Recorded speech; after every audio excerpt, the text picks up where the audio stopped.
அக்னி அக்னி அக்னி அக்னி.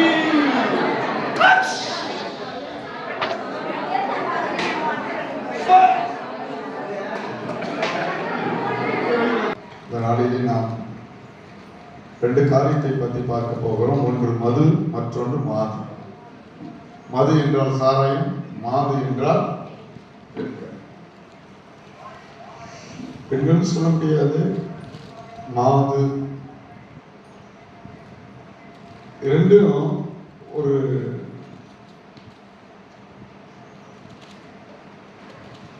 அதாவது எதிரி மொழி போல இணைந்து வர்றதுனால அதை சொல்லணும்.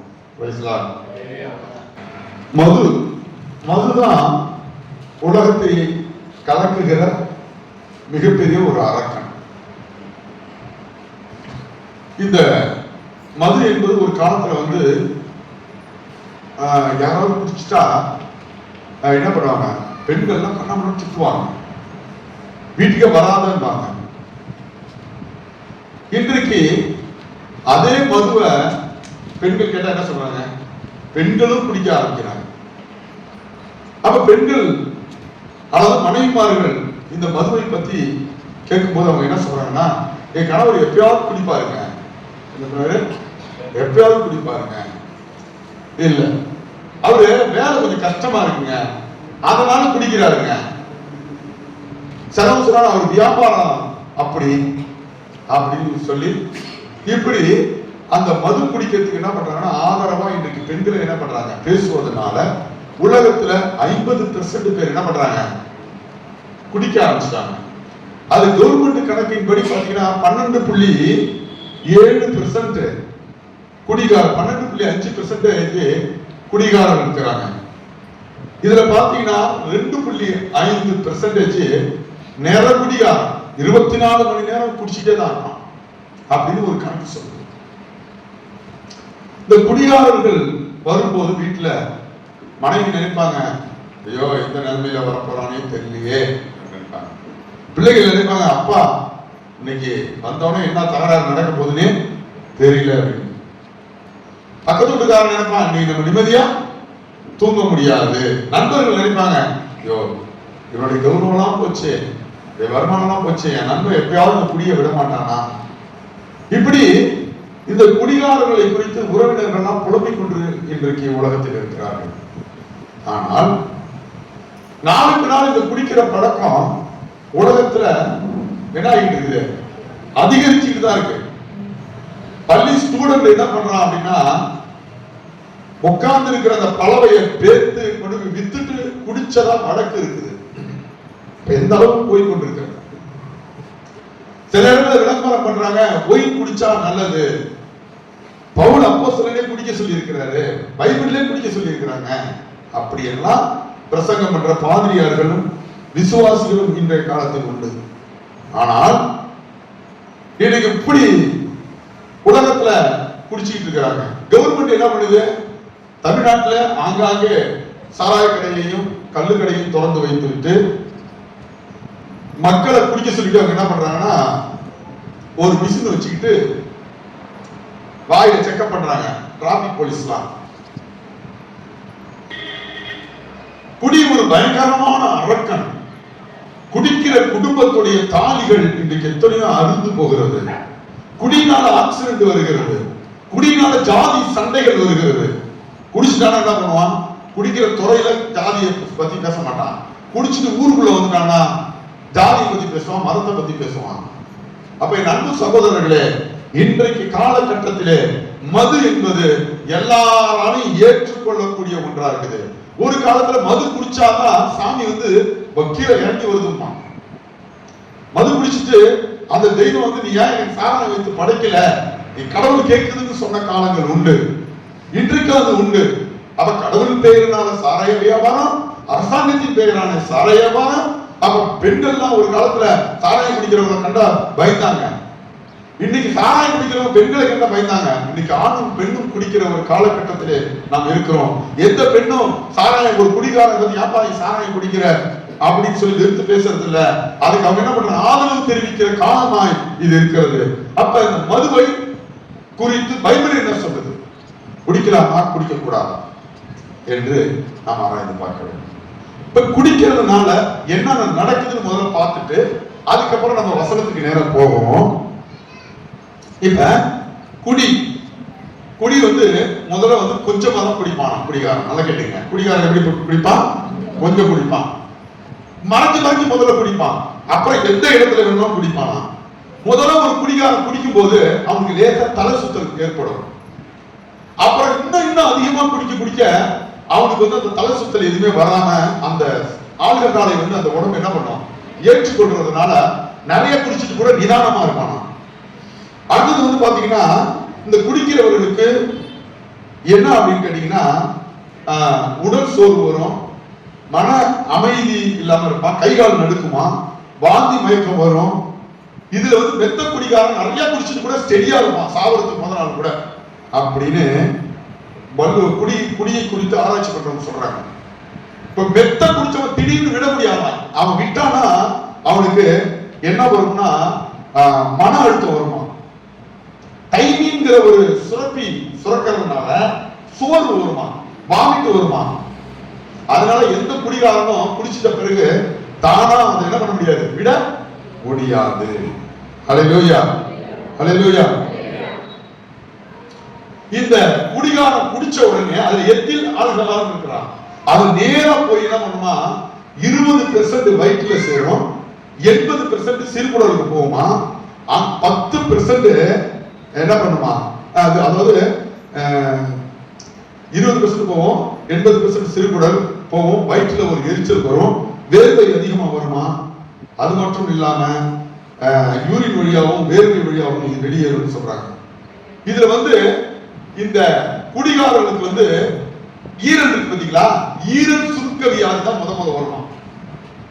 ஒன்று இந்த குடிகாரர்கள், நல்லா கேட்டுங்க, குடிகாரர்கள் குடிக்கும் போது உள்ள அந்த எத்திலால் அந்த மருந்து உள்ள போன உடனே அது உடம்பெல்லாம் விஷமா பரவக்கூடாதுங்கிறதுக்காக முதல் கல்லீரல் தான் அதை வாங்குவான் உடம்புல சாராயத்தை. அது எத்தனை பெர்சன்டேஜ் வாங்கினா 5% தான் வாங்குவான். அது வாங்கி என்ன பண்ணும்னா அதுல உள்ள விஷத்தெல்லாம் பிரிச்சு என்ன பண்ணும், நல்ல அதை விஷத்தை பிரிச்சுட்டு நன்மையாக்கி உடம்பு ஃபுல்லா கொடுக்குமா. ஆனா நம்ம அதிக குடிக்க அதனால என்ன பண்ண முடியாது, பிரிக்க முடியாது. அதனால அந்த கல்லீரல் அப்படியே சுருங்கிடும். கல்லீரல் சுருங்கிடுச்சுன்னா அதை சரி பண்றதுக்கு 50 லட்சம் ரூபாய் இருந்தாலும் சரி பண்ண முடியும், அதுவே சொல்ல முடியாது அப்படின்னு டாக்டர் சொல்றாங்க. சரி, ஹைட்ரஜன் பெராக்சைடு. இந்த ஹைட்ரஜன் பெராக்சைடுங்கிறது இந்த சாராயத்தில் கலக்கப்படுகிற மூலப்பொருள்களில் ஒன்று. நல்லா கேட்டுங்க, இந்த ஹைட்ரஜன் பெராக்சைடுங்கிறது என்ன அப்படின்னா கையில கொஞ்சம் நீங்க ஊத்தி ஒரு மணி நேரம் 2 மணி நேரம் வச்சிருந்தீங்கன்னா கையில இருக்க தோலெல்லாம் அப்படியே அரிச்சிடும். நீங்க இப்ப இருக்கிற அந்த ஹைட்ரோ பெராக்சைடை நீங்க வாங்கி ஊத்தி பாத்தீங்கன்னா அரிச்சிடும். அதனாலதான் அது கல்லீரலுக்குள்ள போகும்போது அந்த கல்லீரல் என்ன பண்ணிடுது, அரிச்சிருது. என் கணவர் விசேஷத்துக்கு தான் குடிப்பாருங்க, என் கணவர் கோயில் திருவிழாவுக்கு தான் குடிப்பாரு, என் கணவன் வேலைக்காக குடிக்கிறாருங்க, வேலை பழுக்காக குடிக்கிறாருங்கன்னு சொன்னீங்கன்னா நீங்க என்னத்தை அனுபவிக்கணுங்கிறத கொஞ்சம் தெரிஞ்சுக்கணும். பிரைஸ்லா, ஹல்லேலூயா. சரி, இந்த எத்தினால் அதான் சொன்னேன், இது ஒரு விஷம், இது உடம்புக்குள்ள போடுச்சுன்னா என்ன ஆகும், நாளுக்கு நாள் எல்லாத்தையும் இது கல்லீரலை மட்டுமா பாதிக்கும், ஈரலை பாதிக்கும், சிறுமுடையை பாதிக்கும், எல்லா பொருளையும் டேமேஜ் பண்ணும். பிரைஸ் லார்ட், ஹல்லேலூயா. நல்லா உட்கார்ந்து கவனமா கேளுங்க. இந்த எத்திலால்ங்கிற இந்த சாராயத்தை குடிச்சா ஃபர்ஸ்ட் அப்படியே சிரிச்சுக்கிட்டே வரான் தெரியுங்களா, சிரிச்சுக்கிட்டு சும்மா போறான் தெரியுங்களா. இதுக்கு காரணம் என்னன்னா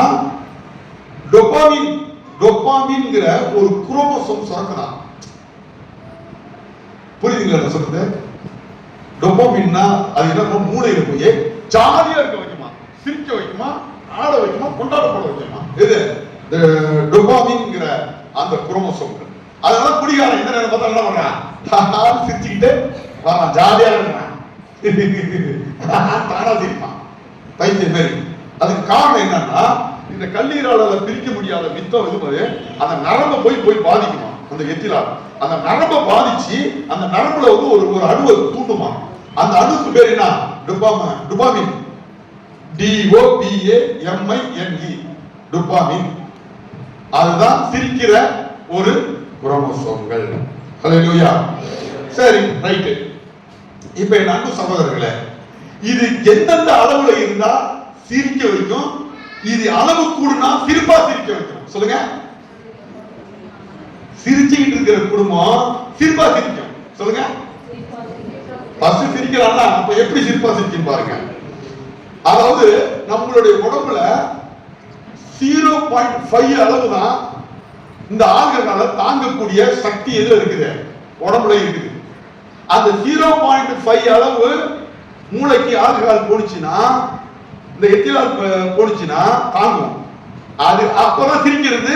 இந்த டுபாமின்ங்கிற அந்த இதெல்லாம் இருக்கு. அதுக்கு அப்புறம் என்ன பண்ணணும்னா ஆளுக்கு ஆட்டம் காணும்.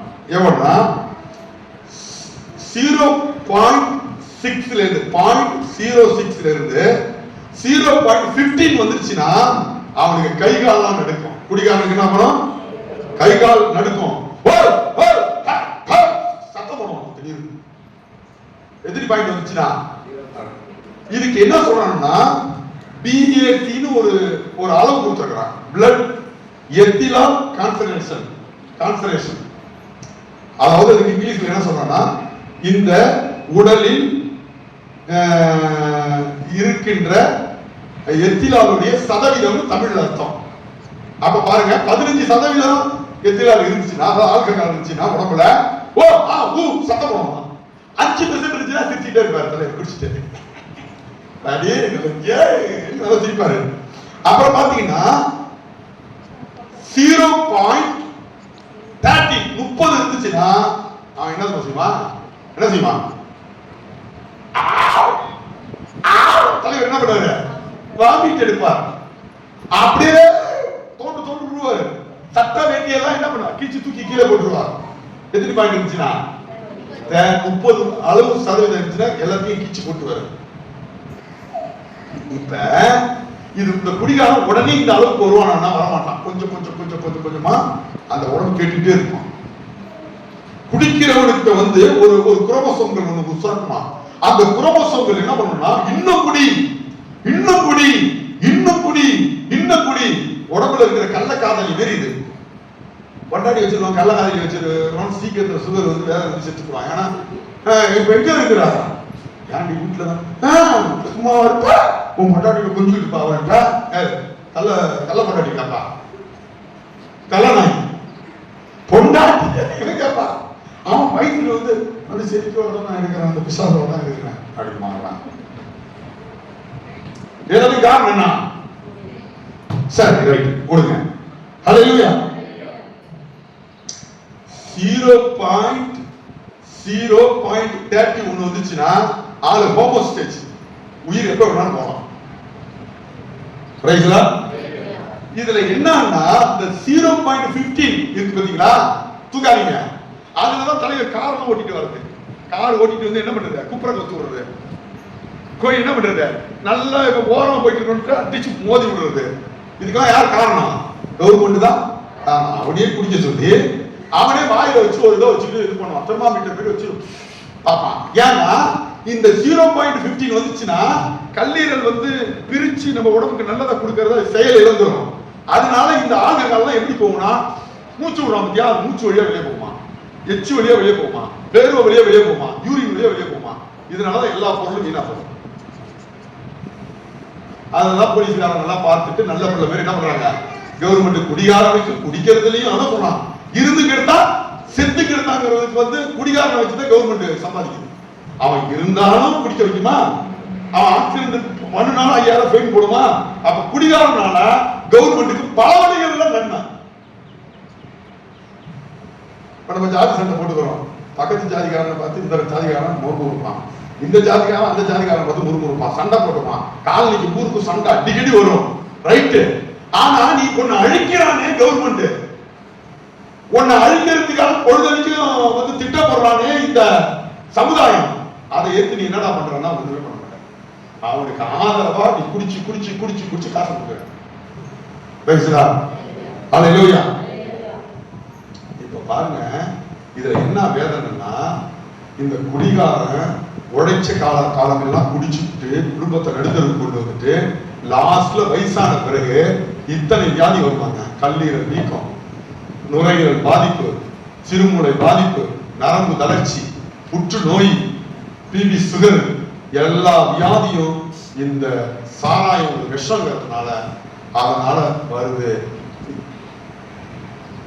இப்ப அவனை தூக்கிக்கிட்டு அந்த பொம்பளையும் தூக்கிக்கிட்டு அந்த ஆஸ்பத்திரிக்கு அதுக்கு இதுக்கு அலைஞ்சு இருத்தும் கெடுத்தான், செத்தும் கெடுத்தானே. குடும்பம் நாஸ்தியாவதா? அந்த கவர்மெண்ட்டுக்கு என்ன ஆகுது? இருந்தாலும் காசு தான், செத்து போனாலும் காசு தாங்கிற நிலைமையை உண்டாக்குறோம் தான் இந்த தேசத்தின் குடிகாரன். அந்த குடிகாரன் அவர் அலையில போடும். இப்ப கவர்மெண்ட் என்ன செய்யும்? குடிகாரன் இருக்கணும்னு நினைக்குமா, இருக்க கூடாதுன்னு நினைக்குமா? இருக்குன்னு. இன்னைக்கு முக்காவாசி கோர்ட் நடந்துட்டு இருக்கிறது யாரால? குடிகாரர்களால. கவர்மெண்ட் நடந்துட்டு இருக்கிறது யாரால? குடிகாரர்களால. இன்னைக்கு போலீஸ்காரங்க கொள்ளை லாபம் சம்பாதிக்கிறாங்க யாரால? குடிகாரர்களால. உங்கள் கணவர் குடிகாரர்களாக இருந்தால் அவர்கள் மனம் திரும்பும்படியாக ஜெபிப்பது நம்முடைய கடமை. இவ்வளவு வேலை இருக்கீங்க புரியல. சரி, குடியை பத்தி வேதம் என்ன சொல்லுது? குடிக்கலாமா? சில பாதிரியார் சொல்றாங்க இல்ல குடிக்கலாங்க. ஒரு பாதிரியார், சில பாதிரியார் சொல்றாங்க குடிக்க கூடாதுங்கிறாங்க. அப்ப பைபிள் என்ன சொல்லுது பார்ப்போம். நீதிமொழி 23ல 29 இருந்து 35 வரைக்கும் வாசிப்போம். நீதிமொழி. யாருக்கு வேதனை? யாருக்கு துக்கம்? யாருக்கு சண்டைகள்? யாருக்கு புலம்பல்?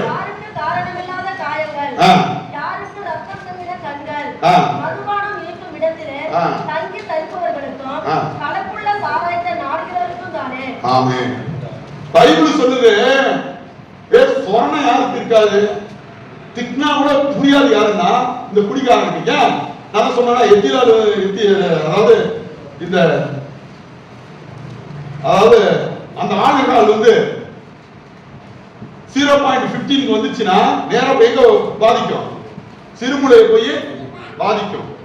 ஏன்னா இந்த கல்லீரல் வந்து இந்த சாராயத்தை 0.5 அளவு சாராயம் குடிச்சா மட்டும்தான் 15 ml, அதாவது எத்தனை ml?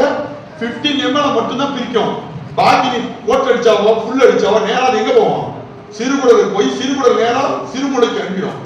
சிறுமுலை நிதானம் இழந்துறதுனால, தூங்காதீங்க, நிதானம் இழந்துறதுனால என்ன நடக்கும்? நீ செய்யறது என்னன்னு உனக்கே தெரியாது. அதுலதான் சண்டை வர்றது, கொம்பு வர்றது. பைபிள் சொல்றது சொரணை இருக்காது என்று சொல்லுகிறது. ஏசாயா புத்தகம் 5:11 வாசிப்போம். சாராயத்தை நாடி அதிகாலமே எழுந்து மதுபானம் தன்னை சூடாக்கும்படி தரித்திருந்து. பாருங்க, ஒரு குடிகாரன் காலையில போனாருன்னா சாயந்தரம் வரைக்கும் வீடு திரும்ப மாட்டார். ஏன் அப்படின்னா அவருடைய மூளை என்ன பண்ணிடுது? பாதிக்கப்படுது. சிறுமுலை என்ன பண்ணிடுது? பாதிக்கப்படுது. நரம்பு மண்டலங்கள் பாதிக்கப்பட்டது. அதுக்கப்புறம் அவர் என்ன செய்யணும்னு அவருக்கு தெரியாது. மனைவி அடிக்கிறோமா, பிள்ளை அடிக்கிறோமா, எங்க நடக்கிறோம் எதுவுமே தெரியாது. அதனால நண்பு சகோதரனே சகோதரிகளை அவன் என்ன பண்றான்? குடிச்சுட்டு அந்த இடத்துல அவர் உட்கார்ந்துட்டார். இதுதான் நடக்குது. அடுத்ததை பாத்தீங்க, ஆதியாகமம் 9:21 வாசிங்க.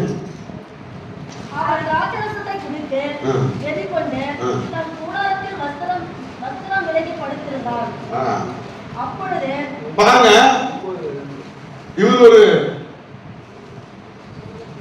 தேவனுடைய ஊழியக்காரன், ஒரு குடும்ப தலைவன். இவர் குடிகாரன் மாறினதுனால இன்னைக்கு தேசத்துல என்ன வந்துச்சு? சாபம் வந்துச்சு. என்ன வந்துச்சு? எப்படி சாபம் விட்டாரு அவரு? 3 பேரு பிள்ளைங்க. நல்லா கேட்டுங்க, 3 பேரு. ஹலோ, எல்லாம் கேளுங்க. 3 பேரு பிள்ளைங்க. யாராவது? Same, com, யாபேத். 3 பேரு. இவன் குடிச்சிட்டு, குடிக்க கூடாதுன்னு வேதம் சொல்லுது. ஆனா இவர் குடிச்சிட்டு என்ன பண்றாரு? வீட்டுல நடுவுல சொல்ற மூளை பாதிக்கப்பட்டதுனால நிறுவனமா படுத்திருக்கிறாரு, முண்டாண்டியா படுத்திருக்காரு, தாசி தட்டி வேஸ்ட் எதுவுமே இல்லாம கிடக்குறாரு. இந்த நடுப்பையன் இருக்கா பாத்தீங்களா, அவன் பேர் என்ன, இந்த காம். அவன் போய் என்ன பண்றான், அப்பா முன்னாடியே கிடக்குறாரு, இந்த மாதிரி குடிச்சிட்டு இப்படி கிடறான் பாரு கொல்லாதவன் அப்படின்னு எங்க பார்த்தா சொல்றான். ஆனா மூத்த பையன் பேர் என்ன, சேம். கடைசி பையன் பேர் என்ன, யாபேத். ரெண்டு பேரும் என்ன பண்றாங்கன்னா, அப்பாவை எதுவும் சொல்ல வேஷ்டியை பின்பக்கமா அப்படியே பிடிச்சிட்டு வந்து அந்த நிறுவனத்தை போட்டு மூடிட்டான். முன்னாடி இருந்தா பாத்தீங்கன்னா அதை போட்டு மூடிட்டான். இவன் குடிகிடி எல்லாம் தெரிஞ்சு பார்த்தோன்னே கோல் சொல்லிட்டானோ, யாரும் சொன்னான்னு தெரியல, என் நிறுவனத்தை பார்த்து எங்க பார்த்தாலும் சொல்லிட்டானா, வாடான்னு கூப்பிட்டு அவனை எப்படி செபிச்சாருன்னா, அவனை சபிக்கல, அவன் புள்ள காமோட புள்ள காணம் செபிக்கப்படலாம். எப்படி சபிக்கிறாரு, அடிமை, நீ அடிமைகளுக்கு அடிமையா இருப்பா. முதல்ல கிறிஸ்தவ யூதர்கள் எப்படி இருக்காங்க, அவங்க யார்கிட்ட வேலை செய்யறாங்க, இந்தியாவில் வந்து வேலை செஞ்சுட்டு போறானா இல்ல. அடுத்து அவனுக்கிட்ட எவன் நட்பா இருக்கிறானா, முஸ்லிம்கள். அவனுக்கிட்ட அடிமையா இருக்கிறான் யாரு, இந்தியா, அமெரிக்காக்காரன், ஆப்பிரிக்காக்காரன், அமெரிக்காவில் ஒரு பகுதிக்காரன், ஆப்பிரிக்காக்காரன், இந்தியாக்காரன், உலகத்துலாம் போய் வெளிநாடுகளில் போய் வேலை செஞ்சுட்டு வர்றாங்க.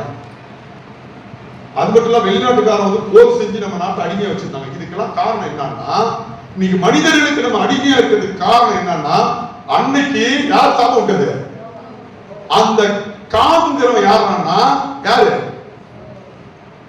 அந்த நோவா சாபம் விட்ட காம் யாரு, அந்த கற்பன் நம்ம தான்.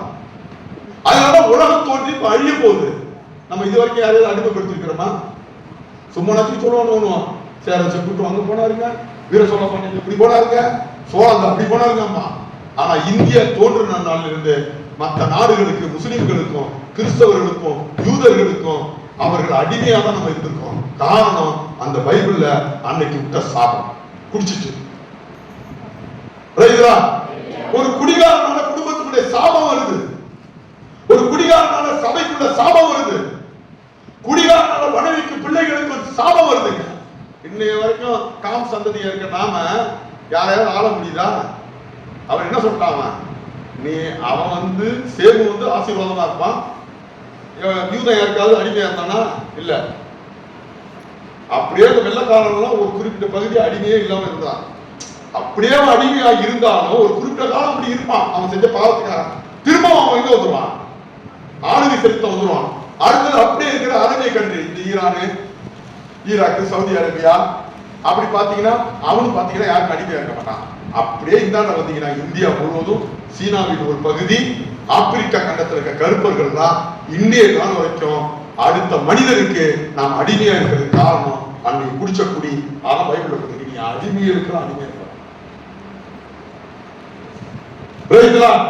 இங்க இருக்கிற பிராமணன் கூட நீங்க அடிமைப்படுத்த முடியாது. பிராமணன் என்ன சந்ததி, இங்க இருக்கிற பிராமணன் கூடு போட்டு இருக்காங்க, ஆனா யாரு, இந்த இந்தியக்காரனா இல்ல, அவன் யாரு, யூதன், சேம் சந்ததி. அவன் அவனை இங்க வந்த பிறகு நம்மளால அடிமைப்படுத்த முடியுதா? ஒரு பாப்பா நமக்கு கீழே அடிமை வேலை பார்க்கறானா இல்ல. பல பேர் பல வேலையில இருக்கான், பல நாடுகள் இல்ல. காரணம் என்னன்னா, அன்னைக்கு நோவா கொடுத்த ஆசீர்வாதம் ஐயர்கள் மேல இருக்குது, முஸ்லிம்கள் மேல இருக்குது, கிறிஸ்தவர்கள் மேல, பிறப்பின் அடிப்படையில் வெள்ளக்காரன் மேல இருக்குது.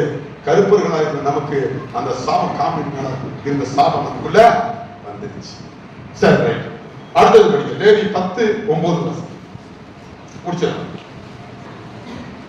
நியாயாதிபதி 13:4-7 நீயும் உன்னோடு கூட உன் குமாரரும்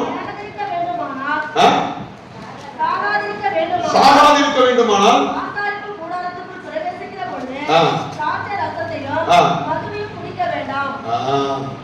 கடுமையான ஒரு சட்டத்திட்டத்தை சொல்லி இருக்கிறார் கடவுள். நீ சாராயத்தையும் திராட்சை ரசத்தையும் மதுவையும் குடிச்சிட்டு நீ சர்ச்சுக்குள்ள வந்தீங்கன்னா நீ செத்துரு அப்படிங்கிற. இப்ப உள்ள சர்ச்சு கிடையாது, அந்த காலத்துல. இப்ப குடிகாரம் தான் உள்ள வரணும். ஏன்? குடிச்சிட்டு அவரு ஜெபம் பண்ணி சரி பண்ணிக்கிறதுக்காக. இயேசுக்கு பாவிகளை மனம் திருப்பவே அந்த காலத்துல, நியாயபரமான காலத்துல. அது பாஸ்டர்களுக்கு அதை சொல்றாரு. பாஸ்டர் என்ன பண்ணக்கூடாது, குடிச்சிட்டு ஃபுல் வீட்ல நிக்க கூடாது. ஆனா நீங்க என்ன பண்றாங்க, ஒயின் குடிக்கிறாங்க பாதிரியார்கள் தான். ஒயின்ல எத்தனை பெர்சன்டேஜ் இருக்குது? 5% இருக்குது. மற்ற ஆல்கஹால், ரம்மு, விஸ்கி இதெல்லாம் 30% இருக்குது. வெளிநாட்டு சரக்குல 90% இருக்குது. ஆனா டாக்டர் என்ன சொல்றாங்கன்னா, ஒயின்ல 5% இருந்தாலும் வேலையை செய்யதான் செய்யும். 10 நாளைக்கு முன்னாடி சாப்பிடுறோம், 10 நாளைக்கு பின்னாடி செத்துருவான். ஒயின் சாப்பிட்டாலும் கெடுதல் தான். சொல்லுங்க, நான் சொல்லுங்க, ஒயின் சாப்பிடலாமா சாப்பிடக்கூடாதா? சாப்பிடக்கூடாது. வேலை செஞ்சுட்டு கணவர் உடம்பு வலிக்கு குடிக்கிறா, ஈரல் இதயம் போனாலும் மாத்தி வைத்துக் கொள்ளலாம். இதயம் போனாலும் மாத்திக் கொள்ளலாம் காதலிகளே. ஆனால் இது என்ன பண்ணாரு, உடல் சுருக்கம் ஈரம் சுருக்கம் முடிச்சுனா மாற்றவே முடியாது. என்ன பண்றது?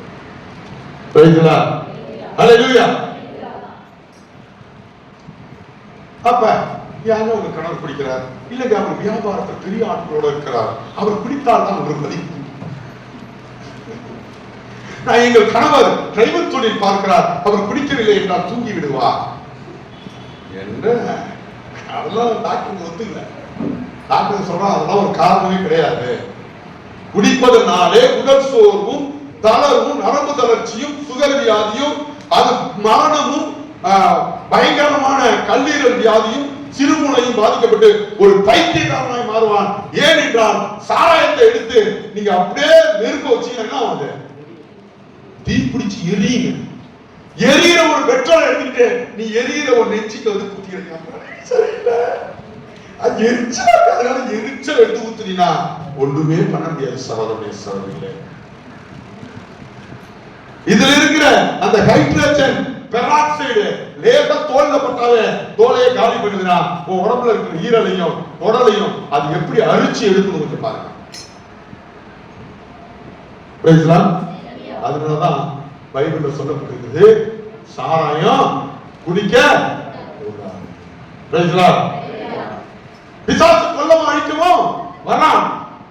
அதனால சில ஆவிகள் ஆடி சொல்லும், சாராயத்தை வையே கொண்டு வர அந்த ஆவியை கொண்டு வர, அந்த ஆவியை உடனே சாராயத்தை கொடுத்து குறி சொல்லும். ஒரு உடம்பை கெடுத்து நீ கடவுள் வழிபாடு செய்யணுமானா அதை பைபிள் ஒத்துக்கல. ஏன்னா அவர் உன்னை படைச்சிருக்க உடம்பை கெடுக்கிறதுக்கு அவர் விரும்ப மாட்டார். ரைட்டுங்களா? அல்லேலூயா. நீதிமொழிகள் 5 சரி ரைட். ரைட்டுங்களா? 1 தீமோத்தேயு 5:23 வாசிங்க. முடிச்சிட்டேன். 1 தீமோத்தேயு 5:23. நியாயாதிபதிகள் 13:4-7 யார் எடுத்தீங்களா? நீ இனிமேல் தண்ணீர் மாத்திரம் குடியாமல் உன் வயிற்றுக்காகவும் உனக்கு அடிக்கடி நேருகிற பலவீனங்களுக்காகவும் கொஞ்சம் திராட்சரசம் குடியான்னா இதை என்னன்னு சொல்லி போறாங்கன்னா சாராயத்தை குடிக்க சொல்லிட்டார் பவுல். இல்லைங்க, திராட்சை ரசங்கிறது குளிக்காம எத்திரால், அதாவது அது சாராயமாகாம இருக்கிற சாதாரண பழ ரசங்க. சொல்லுங்க, சாதாரண அதை குடிக்க சொல்றாரு. ஏன்? அந்த வயிற்றுல உள்ள புண்ணுலாம் ஆரம்பிச்சு.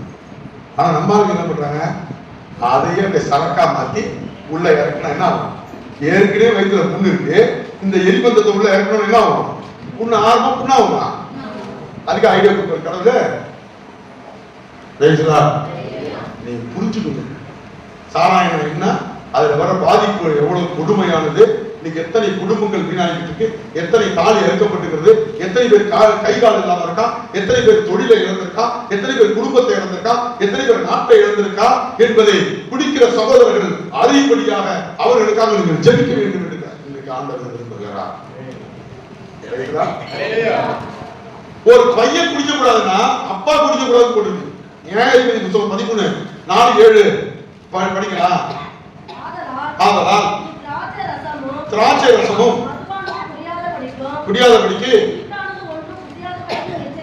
யாரு தாய்கள் சொல்றாங்க, உன் புள்ள கர்ப்பத்துல ஒரு புள்ள மலடியா இருக்கிறாங்க, உனக்கு புள்ள பிறக்க போகுது, அங்க புள்ள பிறக்கிற அந்த அம்மாவை பார்த்து சொல்றாரு, நீ ஒன்றை பிறக்க போற குழந்தை வந்து எப்படியாப்பட்ட குழந்தை? கடவுளுடைய குழந்தை. அதனால நீ மதுவும் திராட்சை ரசமும் குடிக்காத. 7 வாசிங்க. அதுல இதோ நீ கர்ப்பம் தரித்து ஒரு குமாரனை பெறுவாய். கர்ப்பம் தரித்து ஒரு குமாரனை பெறுவாய். ஆகையால் நீ திராட்சரசமும் மதுபானமும் குடியாமலும் அந்த பிள்ளை பிறந்த முதல் தன் மரண நாள் மட்டும் தேவனுக்கு என்று தசமையா இருப்பான் என்று சொன்னார். தகப்பன் குடிச்சிட்டு பிள்ளை இடல, நாங்களாம் பெரியவங்களா குடிக்கிறோம்டா, நீங்க குடிக்க கூடாது அப்படின்னு அவன் சொல்லுவான். நானும் பெரியவனா தான் நான் போறேன், அதனால இப்ப எதை குடிச்சுக்கிறேன்.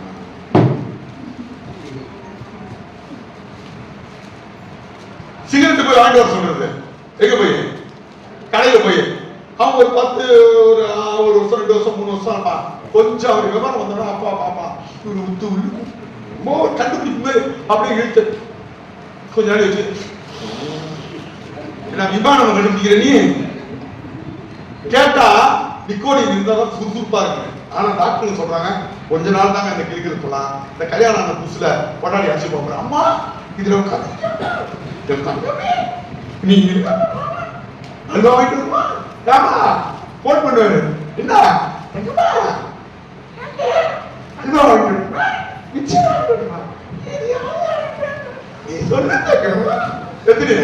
ஒரு குழந்தை பக்கத்துல வரைக்கும் ஒரு குழந்தை பிறந்தா ஏங்க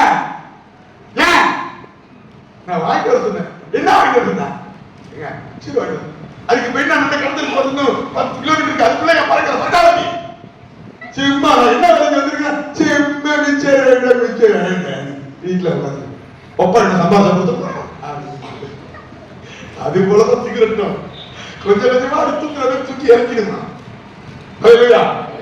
ஆனா நம்ம ரசிக்கப்பட்ட பிள்ளைங்க அப்படி கிடையாது, தீமத்தில அப்படி கிடையாது. இன்னை வரைக்கும் கேட்டுதான் வளர்ந்துருக்கோம். இந்த பயத்துல கேட்கிறாங்க, பாசத்துல கேட்கிறவங்க எனக்கு தெரியல. ஹல்லேலூயா. பாண்டவராமத்தவர்கள் பாருங்க, அவன் அட்டா நட்டுக்கிறான், கடவுளுக்கு நடுக்கிறான், ஏசுக்கு நடுக்கிறான் இல்லையா, அப்படியே அடிக்கடி போயிட்டான். அவங்களா உங்களெல்லாம் நம்பி தஞ்சாவூர்ல நீங்க வந்தா பாருங்க எடுத்து அடிக்கணும் நம்மள. ஆனா பேச்சு மட்டும் பாத்தீங்கன்னா எதுவே மோனையோட பேசி தேவாரத்துல இருந்து திருவாசகம் வரைக்கும் வாசிப்பான். தம்பி அந்த மூலையில இருப்பான், காணும் ஒரு 3 வாரம் 4 வாரம் காணும். ஆனா அந்த நடிப்புலாம் ரொம்ப நாள் நினைக்காதுங்க, சொல்லுங்க ரொம்ப நாள் நடிக்காது. நடிப்பு உண்மைதான் நினைக்கும், நடிக்காதுப்பா யாரையும் நடிக்காதுங்க. சில விசுவாசி நடிக்கும் பாருங்க அப்படி இப்படின்னு. எங்க அப்பா அடிக்கடி சொல்லுவாரு, கையை கற்றவனை நம்பாத, கையை நீட்டுற வேலைக்காரனை கூட நம்பு, கை கற்றவனை நம்பாத.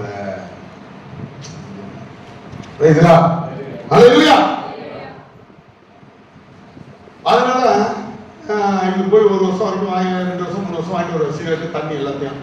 அப்புறம் 7வது வருஷம் இவர் பார்ப்பாரு, என்னடா அடிக்கடி நம்ம அப்பா தம் கட்டி விடுறாரு, நம்ம ஒரு தம் கட்டி விடுன்னு பார்த்து தம் கட்ட ஆரம்பிப்பாரு. அப்புறம் தான் பிரச்சனை வரும். சிகரெட்லாம் பிடிக்கிறீங்க இல்லப்பா, சும்மா கேட்டுட்டே இருக்கிறான். எங்க குடிச்சிட்டு வந்து ஏவனாலும் அவன் சொல்லுவான் அதெல்லாம் நம்புறிய என்னப்பா சிகரெட்டு பிடிக்கிறேன் தவிர இனிமேல வந்து கேட்கிறான் அப்படியே கொஞ்சம் பிடிச்சிடுவான் அம்மாவா. அப்புறம் அப்படியே வருஷம் போவோம், இவரே பார்த்துருவாரு. இவர் உட்காந்து ஒரு வாசல்ல மீசை நல்லா முறுக்கிட்டு உட்காந்துருக்காரு. வந்தோடனே என்னடா இந்த கடத்தல பவர சிகரெட் சும்மாடா நீ பிடிக்கலையா, நீ பிடிக்கல நானும் பாக்கல சும்மா அவனை பிடிக்கிறா. அப்புறம் பெரிய பையன் சின்ன பையன் என்ன பண்ணுங்க பிடிக்கல புரிஞ்சு போச்சா கதை அப்பன் கதை. என்னடாப்பா அதான் எங்க ஊர்ல சொல்லுவாங்க, அம்மா குளத்துல நின்னா பிள்ளைய படிக்கட்டுல பார்த்ததுன்னா ஒரு தாய்காரங்க வந்து தவறு செய்ய ஆரம்பிச்சனால அந்த லவ்வுக்கு கல்யாணம் பண்ண பிறகு இந்த லவ்வுக்கு எல்லாம் பண்ணோம்னா பிள்ளைகளுக்கு பண்ணக்கூடாது, அப்படியே பண்ணாலும் பிள்ளைய கெடுக்காத பண்ணணும். அதுங்க அப்புறம் ஒரு வயசு ஆனா வேலை பார்க்க ஆரம்பிச்சிடும். நீங்க கேட்டா இவதான் யோக்கியத அப்படின்னு சொல்லிட்டு ஒரு வார்த்தை போடும், இந்த வார்த்தையை போடும் மையதாட்டுக்கு ஒண்ணுமே சொல்ல முடியும். நம்ம ஜாக்கிரதையா நம்ம விஷயத்துல ஜாக்கிரதையா நம்ம குடும்பத்தை காப்பாற்றணும். இயேசு விரும்புகிறார். நான் உங்களுக்கு யாரையுமே நான் வந்து குற்றப்படுத்த சொல்ல, நம்ம குடும்பம் நல்லா இருக்கும்னு சொல்லலாம். நம்ம எவ்வளவு நாள் தான் வீணா போறது, நம்ம எவ்வளவு நாள் தான் அடிமையா இருக்கிறது, எவ்வளவு நாள் தான் கடன் வாங்குறது, எவ்வளவு நாள் தான் வீடு இல்லாம இருக்கிறது, எவ்வளவு நாள் தான் வந்து வறுமையில் இருக்கிறது, எவ்வளவு நாள் தான் வேலை இல்லாம இருக்கிறது, எவ்வளவு நாள் தான் நிம்மதி இல்லாம இருக்கிறது, எவ்வளவு நாள் தான் நல்ல தூக்கம் தூங்காம இருக்கிறது. இருக்கிறது, எவ்வளவு நாள் தான் நல்ல ட்ரெஸ் போடாம இருக்கிறது, எவ்வளவு நாள் தான் நல்ல சாப்பாடு நல்ல நண்பர்களோடும் இல்லாமல் இருப்பது. இயேசு கிறிஸ்து உன்னை என்னை படைச்சிட்டு வேதனைப்படுறாருங்க. எதுக்காக? இப்படிலாம் நம்ம ஆண்டவர் கொடுத்த செல்வத்தின் செய்தியை வீணாக்கி கொண்டு இருக்கிறோம். இன்னைக்கு உங்க கணவர்கள் தான் இங்க டாஸ்மாக் பண்ணிக்கிறாங்க. உங்க கணவர்களை விட்டு எங்க வந்தீங்க? சரி, அவங்க போய் குடிச்சிட்டு ஆசீர்வாதமா இருந்தா பரவாயில்லையே. அவங்களுக்கு நஷ்டம் ஏற்படும் போது நீங்கள் அல்லவா பாதிக்கப்படுகிறீர்கள். ஆமென். Praise the Lord. ஹல்லேலூயா. அதனால இந்த சாராயத்துக்காக நம்ம அதிகமா என்ன பண்ணோம்? செவிங்க கர்த்தர் நம்மை ஆசீர்வதிப்பார்.